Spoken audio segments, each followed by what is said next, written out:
Well, hello, ladies and gentlemen. Thank you very much for joining us on another episode of Science Saves Sharks. My name is Dickie Chivell, and joining me today is our senior biologist in the field, Alison Towner. Hey, Ali, thank you very much for coming on today. Hi, Dickie. Thank you very much for having me. Hi, everyone. Hello, everybody. Thank you. Thank you, guys, for tuning in. So, guys, before we get to the topics and everything for our new listeners out there today that is not as of yet part of the Marine Dynamics family, Ali, let's just do a bit of an intro. So, guys, as I said, my name is Dickie. I work for Marine Dynamics. We're about 2 hours away from the city of Cape Town in South Africa. We're a shark cage diving and whale watching company, and I am a skipper as well as a guide and do a bit of filming when it comes to the sharks for Shark Week. And Ali, I'm going to hand it over to you. You've been with us for a long time to give your own introduction. Hey, Ali. Thanks, Dickie. Yeah, I've been around a while here. So, originally from the UK, Alison Towner. I have been with Marine Dynamics in the team here for over 13 years. I moved down to South Africa in 2007. Prior to that, I'd done a degree, an honours degree in marine biology with the University of North Wales, Bangor. I took a year to work as a scuba instructor in the Red Sea. And then I came down here in 2007, 21 years old, to work with this company. First 5 years, I collected data off the cage diving boat, which enabled me to write up my master's degree at the University of Cape Town. And now, fast forward to 2020, I'm just finishing up my PhD, which has been on tracking data of white sharks, which we're going to talk about today. Awesome. Yes. And I'm very excited about our chat.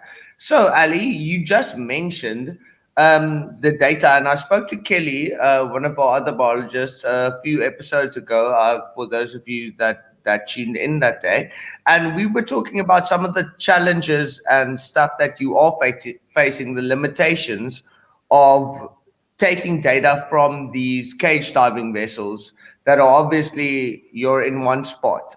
Can you just elaborate a bit on that? Because you guys are gathering the data, Ali, but as I said, you guys are limited in that aspect of it just being there. You know what I mean? Yeah, Dickie, sorry, I'm quite new to this. So I just saw a comment came up from Brandon Kilbride, who is a South African that worked on the boats in False Bay, and he's now in Manchester. So hi, Brandon, really, really nice to have you tuned in. Oh, man, yeah, so as you pointed out, Dickie, boat-based data is fantastic. Kelly discussed it the other session back, and she did a really good job of explaining how useful it is. Obviously, as a monitoring tool, as observational data, it's really powerful information, particularly when the platform's paid for and it's going out every day, such as, for example, Marine Dynamics shark cage diving boat. But obviously, you're anchored in a spot where you have a chum slick and you're only seeing the sharks that come to the boat on the day. And so this is actually common in any sort of baited environment. It's called capture heterogeneity. And it's a really fancy word that basically just means that you're only seeing the individuals that are bold enough to come up to the baited environment. And then when they're there, you're only really seeing them in a certain type of behavior. So if you really want to get into the real world of what white sharks do, then you really need to put a device, a transmitter on them, enabled to collect positional data on them. Awesome. Yes. And Ali, so I'm going to jump right into this because this is what we're going to be talking about today, and I'm super excited. But in the movies, this is one thing that I have. In the movies, it always looks so simple. Basically, on Discovery, you're watching these documentaries, they're tagging the shark, and then they're tracking the shark. But obviously, you're facing a lot of other challenges. It's not that simple. So before we can even start tracking, Ali, take us through the process of actually tagging a great white shark. How obviously, obviously you're facing a lot of challenges just to get to that point already. Yeah, absolutely. So it's a lot easier said than done. And as you pointed out, you always just see, on a documentary as bang, tags on, off the researchers go into the happy horizon, and that was it. But actually, yeah, it involves a lot of things coming right on the day. So when you're out there on the ocean on a small research boat, what I'd like to point out is the tagging work that we've been doing has been purely off a research vessel, off our beloved Loazi. So we don't do the tagging off the commercial boat. And then once we're out on a small boat and we're anchored, then it's the sea conditions, and it's also getting the right shark that's confident enough to come up to the boat and circle close enough that will then enable us to put a tag onto its body just below its dorsal fin. We actually have a really nice movie of this. In fact, it's the last shark we recently tagged. This is a female. So we named this animal Clover. Don't judge us for anthropomorphizing our animals, but it's easier than following around an animal that's named a number. And so as you can see, the tag went on really quickly, and then she actually came around the boat and showed it off again to us. So minimally invasive. The transmitter sits just at the base of the dorsal fin. You can see that pink float that's connected to the tag. I'm going to explain about the tag type in a moment. And yeah, really, really nice position. So that's sort of a perfect day's tagging right there. This animal actually was named Clover because Jack Kelly, who filmed that video there, and Quiver, who joined us last week on the live session, came to us to intern from Galway University, hence the Irish name. And so that is an acoustic tag. So it's a continuous pinger, and it involves us then having a hydrophone in the water to collect the data, the positional data off it. So that's a perfect day tagging, but it's not always like that. And then of course there's the challenge then of the tracking, which we'll get into. Yes, so exactly. So dude, Ali, we're talking about actually finding the right animal, coming up to the boat, and then apart from weather conditions, everything. So now we have tagged this animal, the tag is on, but now you actually have to start tracking. And obviously it comes with its whole new set of challenges on its own. I mean, you're essentially looking for a needle in a haystack by saying that you're looking for a fish in the sea. So can you walk us through the actual tracking process? Because now we face those challenges, you've got the tag on this white shark, and then how are you proceeding from there on outwards? Yeah, so Dickie, as you say, I mean, it's a needle in a haystack. So the type of tags we're talking about today are active tracking tags, they're pingers. So we need to go out into the ocean and put a hydrophone in the water and then physically listen for our animal, find it. And remember, the detection radius of our hydrophone that we're putting in the water is maximum 500 meters, usually around about 200 to 300 meters, depending on the sea conditions. And then once we found the shark, obviously it's a migratory animal. So the reality is it can easily just leave the bay. We've been so lucky that we've managed to get over 600 hours of this tracking data on 16 individuals, and none of them actually left the bay. But then once finding the shark, honing in on it, getting a signal, then it's just a case of actually keeping with the shark and not losing it. And there's a whole host of challenges, even in that, with regards to collecting data on these animals as they move through their environments at sea. So yeah, I think we've got some pictures of us doing the tracking. It's been really wonderful because over the years we've had so many interns that have come from all over the world. This is our lovely Gray. She came from the States, and she came out a couple of times to intern with us. And so you can see I've got the hydrophone in the water. The machine in front of me is called a VR100. So this technology is manufactured in Canada by a company called Vemco. So I'm trying to keep a signal on said shark, which is at that point very close on the inshore of the bay.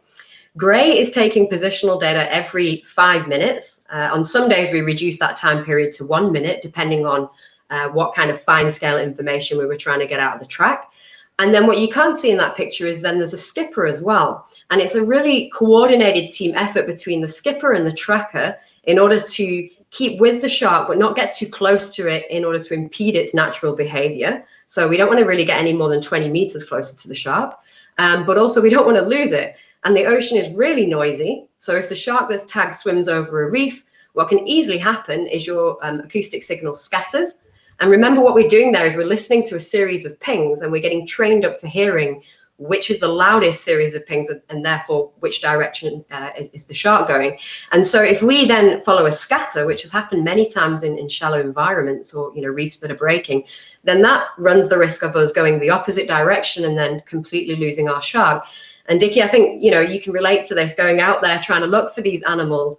Some days, I remember one night in particular, we went out and I think we searched for like 4 hours at the island, and only on the way back to the harbour, after giving up, did we just try there by the estuary mouth, and then we found our shark. I will not forget that day, Ali. I remember you still said, maybe just try. And in my mind, I mean, we've been searching for 4 hours, so in my mind, I've already given up. I'm like, no, we're not gonna find. And you're like, maybe let's just try. And then boom, ping, we found the shark. We picked up the acoustic ping. And Ali, we didn't really discuss this too much previously, but just about different tags. So we are using acoustic tags, but obviously you're getting a series of different tags that you can put on these animals. Can you just tell us a bit about what our tags are doing compared to, I know a lot of people would obviously think satellite tags, all tags when it comes to sharks are not the same. Yeah, no, they're absolutely not. So there's all sorts of different research questions you can have and different tags to answer them. So what this particular method we used was focused on was really tracking fine scale habitat use. So where do the sharks spend most of their time within this bay, and actually physically just being able to record that behavior in real time. You can get other types of acoustic tags, the same as ours, that are talking to underwater receivers. And the next live session we do on this topic will be all about our passive tracking in conjunction with the acoustic tracking array platform, ATAP, here in South Africa.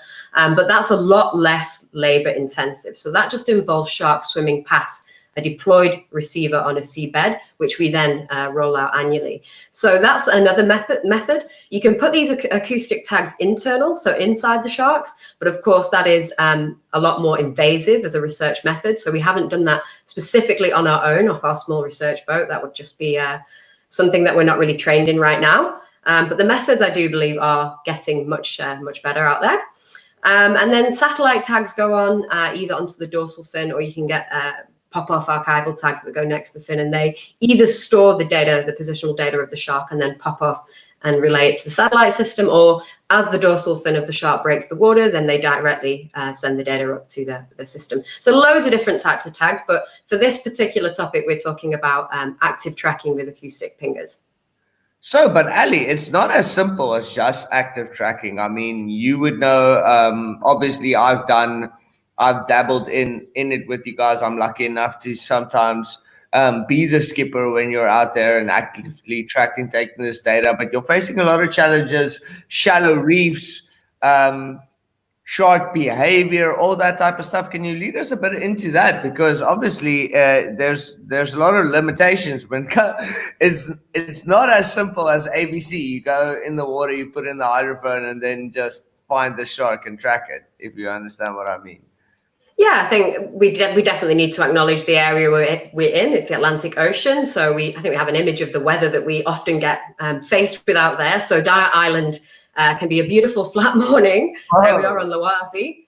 And you can see it's just gone really misty. The shark's on the reef, but we can't really go in too close to the reef because, you know, we can't really see too well. So the visibility was bad out there. And so we are faced with the the elements, as are, I suppose, most scientists that go in the field to track their animals live.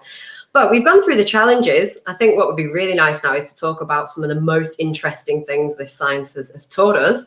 And I'm just going to lead on to that with some of our favorite individual sharks that we've tracked. So awesome, that's going to be that's exactly what I was actually going to ask you next up.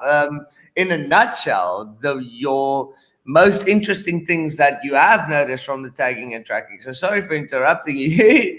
I actually need to, because that's exactly what my next question was going to be. Well, we've actually got a really nice image. If we can show all the different types of coloured sharks that we track, so you can see clearly their different trajectories. Oh, the bay itself. So there's a breakdown of where we're doing this research. You can see the inshore reef system there, Jabir's Dam, and then you've got Dyer Island itself. And so these are the areas that we spent the time following the sharks around and collecting the information on them. And if we go back to sort of what really stood out to us as super interesting through these research results, if you look at all these different color-coded individuals, you can see such differences in behavior. And, if I'm talking about for my personal experience, what was the most fascinating animal to follow? If you look at the purple individual there, That was a big female shark. So she was about 4.4 meters. And it was the very first shark that we put a transmitter on and started to follow away from a stationary anchored vessel that was chumming. So really, it was our first real-time peep into the world of what these guys are doing in Hans Bay. So she took us right into the shallows. Her name was Sarika. She was named after a government scientist who's on the expert panel. She went right into the beach area. She spent upwards of days patrolling that beach section. And then she took us on a voyage to the corner of the bay where she hung out at a kelp bed. She did lots of patrolling the edge of a kelp reef. In fact, she even entered the kelp loosely on a few occasions. Do you remember, Dickie? We had to trim the engines up and go in after her. Yes, for sure. And that was the first time that I actively, that I saw a great white shark, because to me, before that, it was a myth. They always said, like, sharks don't go into the kelp or whatever, but we tracked Sarika actively. As you said, we had to trim up our engines. She went into thick kelp, and it was sort of, I felt like Mythbusters in a way. Yeah, no, it was very, very interesting. And then she proceeded to predate on a Cape fur seal. Remember, one team of volunteers out there with me, and we'd done about an 8-hour track. And just to reward us almost for all the hard work, she came right up out the water, and it was so incredible to see how experienced she was in her technique. And she ambushed a Cape fur seal right off in the distance, and we could see it was her because we could see the tag. And then what was really fascinating from this work, so you can see there's a whole bunch of different colored trajectories there and different movement behaviors. There's an image from my colleague Oliver Jewell's paper. So he really looked at the core habitat use of male sharks around the island, and just the difference, the contrast in how white sharks in winter season, and particularly males, hunt compared to those summer females, like we mentioned with Sarika. So another shark I want to bring into the story here is an animal we called Zayn. He was about a 3.8 meter male. Dickie, you knew him well. And he had a black impression on his dorsal fin because previously in 2003, he'd been satellite tagged by Ramon Bonfil and their team. These are the guys that track Nicole to Australia and back, a famous female shark that's become quite world renowned. And so Zayn was hanging out in the channel quite a lot. And you can see on this image, again, one of Ollie's figures, in Shark Alley is that narrow channel of water that separates the seal colony there, Giza Rock, from Dyer Island. And you can see a whole cluster of positions there bunched together. So that is indicative of days of just tracking this male shark in the channel. It was actually myself and a colleague, Michelle Weissel, and our volunteers, bunch of girls out there in the channel, following him around. And he was showing us some of the most area-restricted search strategies of any predator, let alone a shark. I mean, the channel's about 700 meters wide, and he was just going round and round and round. And eventually he got his seal predation right after all the effort that he put in. We took Loazi back to the harbor. We had to change over. It had been an 8 to 9 hour shift. And I still remember calling to Dickie, because you were getting on the boat with Ollie to go do the night shift, and saying, guys, easy shark to track. You're going to find this animal in the channel. It's hardly moved all day. It's just eaten. So we assume that it's just going to, relax there. And well, Dickie, what you can see on the track. But what? Well, I will never forget that conversation, because I still, you're like, yes, easy. We picked up Zayn. Funny enough, we picked him up at the island. And then, Ali, if you look, guys, for those of you listening in right now, if you're looking at this graph, you'll see he went out into the middle of nowhere. And that is where Ollie and I tracked him to. We followed him for hours, just going into, and we're like, 100% he's leaving the bay, and we tracked him, and all of a sudden he just turned around, and sure, next thing tomorrow morning he was back at the island system. So this active tracking is giving us insight as incredible things that we never would have thought. You would never assume that that these animals behave or move like this. So that was really, really cool. And yes, Ali, you're 100% right. We tracked him into almost nothingness for a few hours that day.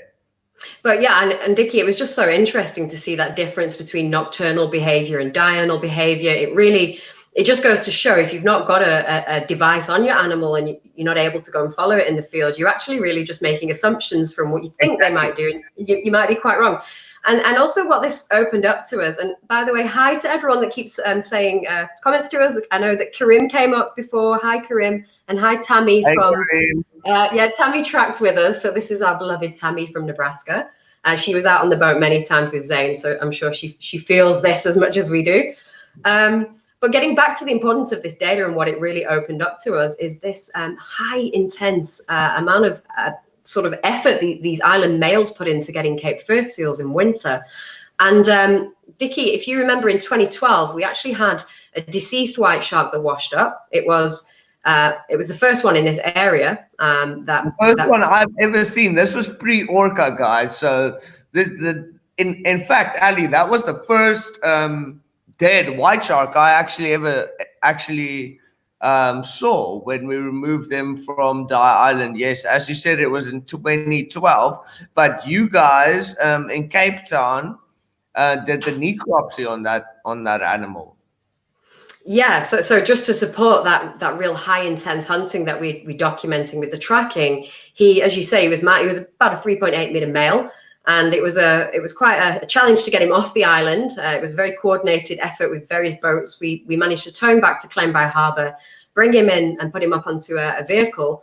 And the first thing the crowds noticed was just how bloated this animal was. His belly was so distended. And once he was transferred to Cape Town and the government scientists performed the routine necropsy, first and foremost, they opened him up, and his liver, I mean, that was a huge organ. It weighed about 64 kilos, which is basically my body weight. Once the liver was out the way, they cut into the stomach, and we just could not believe what we saw that this animal had consumed. So here's a picture.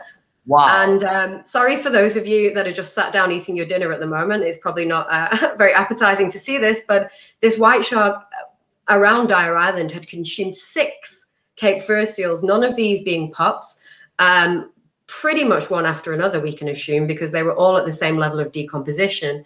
So, it really does beg the question, how much are these sharks eating at certain times of the year? We suppose that they go long periods of time when they migrate into the open ocean where they're not getting reliable food. But certainly if they time their visits to Dyer Island and they refine their hunting strategies, they can get really successful. That's obviously the time the Cape fur seals are, the pups are newborn and inexperienced. And so again, it just played into this whole supporting the tracking data.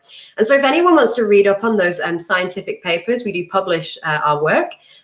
You can go onto the Dyer Island Conservation Trust website, and Oliver Jewell has published on the core habitat use of great whites at Dyer Island, particularly looking at their home ranges, particularly those island males. And the paper I did was on the individual specialized hunting strategies of the sharks using the inshore data and the island, and both of those papers and more actually are on our website if those of you want to get into the academic side of things.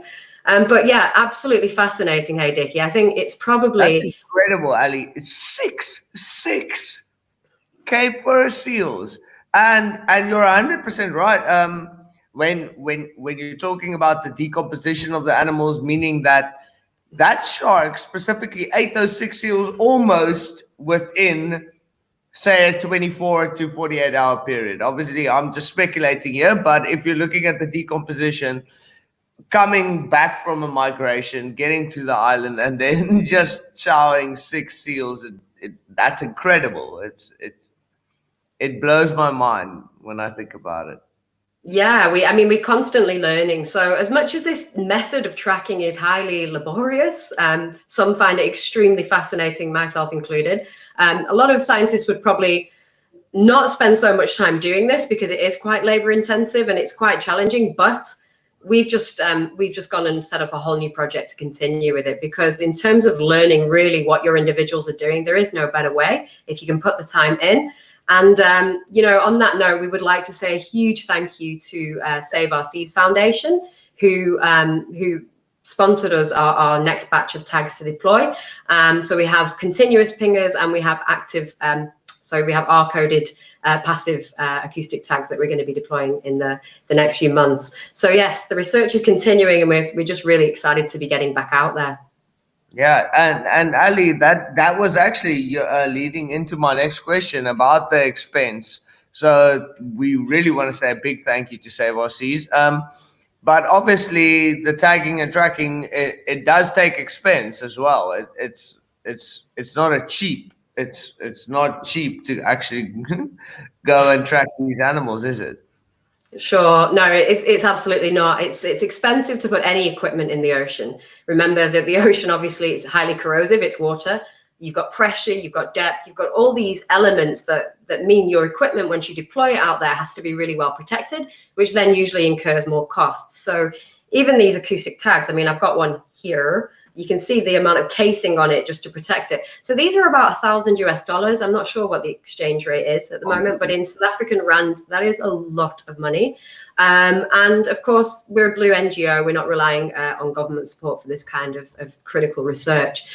And to really sort of put out where this research goes, obviously positional data on threatened species or endangered species is highly useful to governments.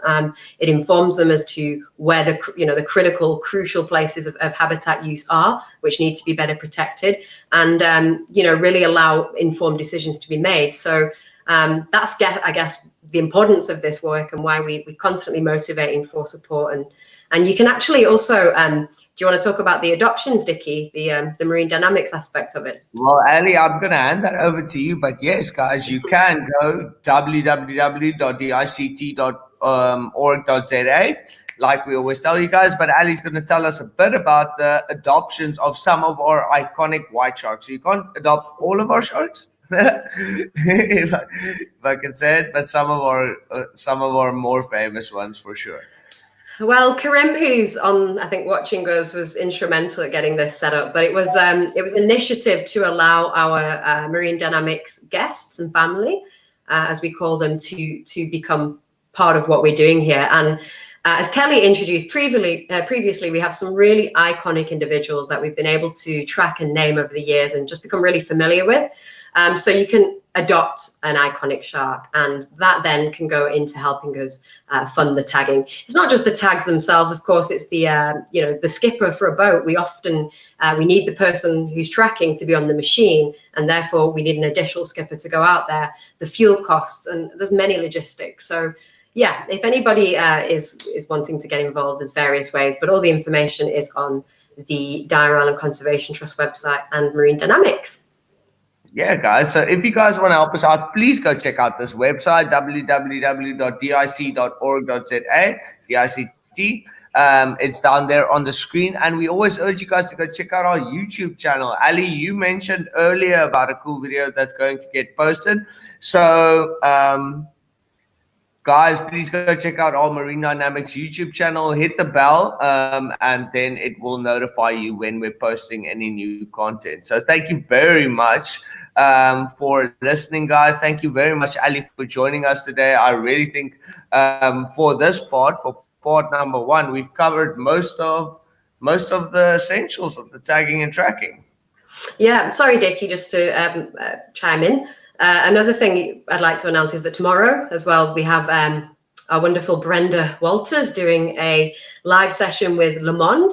Le Monde are our good friends and our closest vineyard here in Hansby, and they have a wonderful series running at the moment called Alchemy of Nature, where they're pairing their certain wines with our Marine 5. So I was on with Hannes last week, and we've paired up our Great White Sharks with their Sauvignon Blanc. We had a really nice interactive discussion. It's on Zoom, so you have to go and download the link and then get your glass of wine and enjoy the chat. So tomorrow is going to be Brenda, and it's going to be African penguins and Le Monde's rosé. So don't forget to tune in for that. But yeah, awesome. I would also just like to say thank you and hi to a few people. I see Sinead's. Sinead is the first person I ever met in South Africa. She came and fetched me from the airport back when I was 21. And I actually didn't know who I was going to meet at the airport and where I was going to end up. And it was just the most wonderful car journey. She took me right along the coast there by Gordon's Bay. And I think she had a baby child in the back as well. So great to see you, Sinead. She used to work for us as well for a good few years.